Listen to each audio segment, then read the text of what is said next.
परिस्थितियों के हाथों की कठपुतली मत बनिए, क्योंकि हालातों को बदलने की ताकत बस आप में ही है।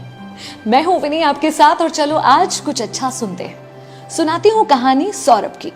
सौरभ, जिसे बचपन से हर कोई नाकारा कहता था, कुछ भी नहीं कर पाता था, किसी एक्टिविटी किसी विधा में निपुण नहीं था, और एक एक क्लास में दो दो बार पढ़ना, ये तो समझ लीजिए उसके जीवन की एक नॉर्मल सी बात हो गई थी।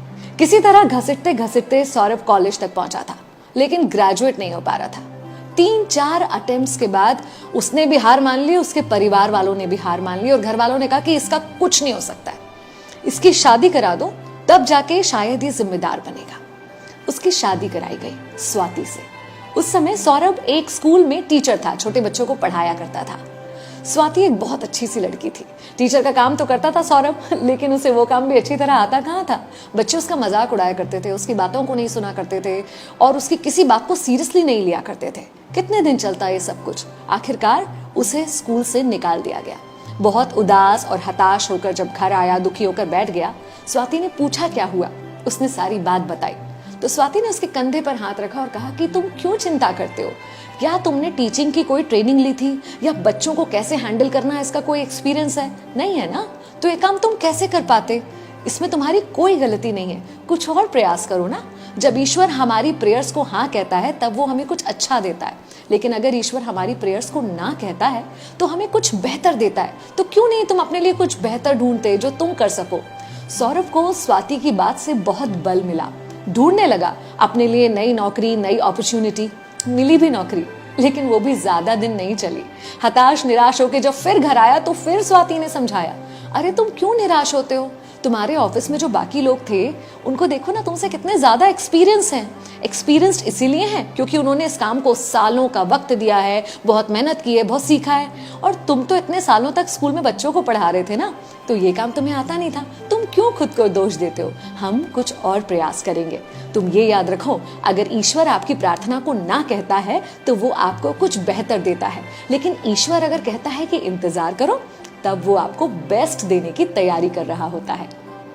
स्वाति की बातों से सौरभ को फिर बहुत हिम्मत मिली, और फिर ढूंढने लगा अपने लिए कुछ नया, कुछ ऐसे की तलाश करने लगा जो उसके लिए बना हो, जिसके लिए वो बना हो। करते करते इस समय में सौरभ ने उन बच्चों के बारे में जानने की कोशिश की। उसकी रुचि इस पर डेवलप हुई जो बच्चे सुन नहीं सकते और बोल नहीं सकते। ऐसे बच्चों के एक स्कूल में सौरभ को नौकरी मिली। उन बच्चों से बहुत अच्छी तरह से सौरभ उन्हें ट्रीट कर पाता था, अच्छे से वहां काम कर पा रहा था। करते करते सौरभ ने खुद का एक ऐसा स्कूल खोल लिया, और बाद में ऐसे स्कूल्स की चेन, देश भर में सौरभ के स्कूल्स थे। और तो और बाद में उसने एक कंपनी खोली जो ऐसे बच्चों की सुविधा के लिए प्रोडक्ट्स बनाती थी, और सौरभ के पास नाम, पैसा, सब कुछ हो गया। ऐसे में एक दिन अपनी वाइफ स्वाति के पास आकर बैठा और बोला कि जब मुझे खुद पर विश्वास नहीं था, जब मैं खुद अपने फ्यूचर को लेकर श्योर नहीं था, तब तुम कैसे इतनी श्योर थी? स्वाति ने मुस्कुराकर एक ही बात कही। उसने कहा, मुझे सिर्फ एक बात पता है कि इस दुनिया में कोई भी यूजलेस नहीं है। अगर एक लैंड पर, एक जमीन पर गेहूं उगाते, उसकी फसल नहीं पनपती, तो चावल उगाकर देखना चाहिए। चावल ना उगे तो दाल, दाल ना उगे तो सब्जी, और सब्जी भी ना उगे तो फल उगाकर देखना चाहिए। इन सब में से कोई ना कोई बीज तो ऐसा होगा जो वहां पर पनपेगा।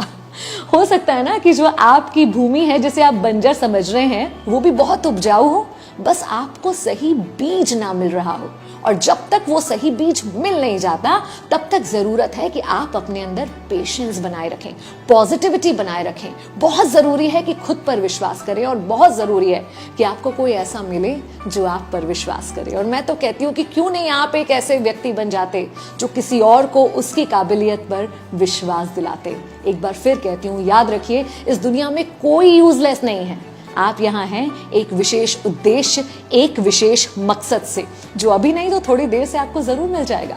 तब तक पॉजिटिव रहिए। मैं विनी आपके साथ। चलो आज कुछ अच्छा सुनते हैं।